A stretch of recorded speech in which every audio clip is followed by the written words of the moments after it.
सुन्दरि माधवि चन्द्र सहोदरि हेममयि मुनिगणवन्दित मोक्षप्रदायिनि मञ्जुळभाषिणि वेदनुते पङ्कजवासिनि देवसुपूजित सद्गुणवर्षिणि शान्तियुते जय जय हे मधुसूदन कामिनि आदिलक्ष्मि जय पालय माम्।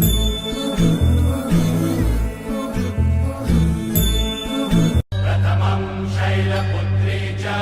द्वितीयं ब्रह्मचारिणी तृतीयं चन्द्रघण्टेति कुष्माण्डेति चतुर्थकं पञ्चमं स्कन्दमातेति षष्ठं कात्यायनेति च सप्तमं कालरात्रीति महागौरीति चाष्टमं नवमं सिद्धिदात्री च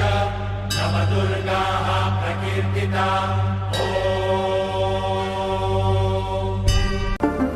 वन्दे वाञ्छितलाभाय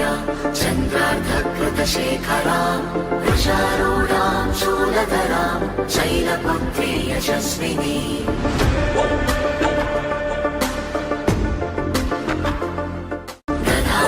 दधानाकरपद्माभ्याम् अक्षमालाकमण्डलो देवी प्रसीदतु मयि ब्रह्मचारिण्यनुत्तमा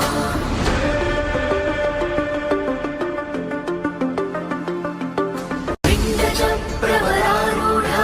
चण्डकोपास्त्रकैर्युता प्रसादं तनुते मह्यं चन्द्रघण्टेति विश्रुता सुरसम्पूर्णकलशं रुधिराप्लुतमेव च दधाना हस्तपद्माभ्यां कूष्माण्डशुभदास्तु मे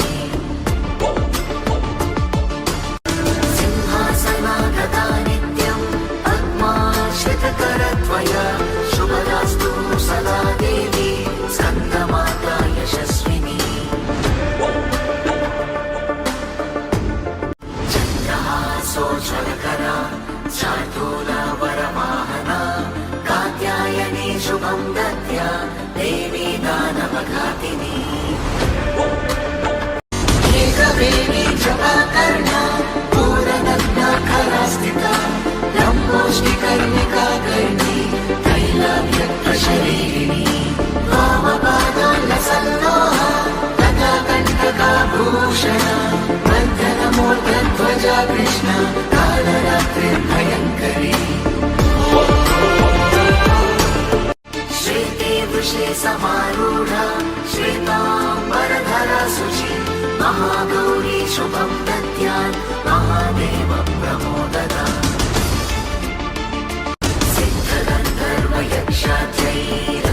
सिद्धगन्धर्वयक्षाद्यैरसुरैरमरैरपि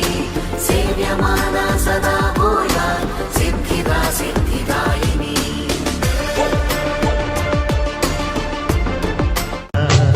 ಧಣತ್ತ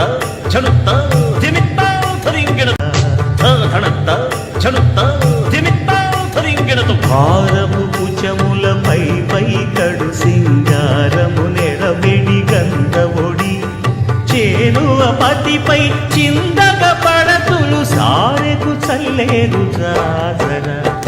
జగడపు చనవుల జాజర సగినద మంచపు జాజర జగడపు చనవుల జాజర దత్తధిత్త జనుతాం కృతజనుతో దత్తధి ಓಂ ಶಾಂತಿ ಶಾಂತಿ ಶಾಂತಿ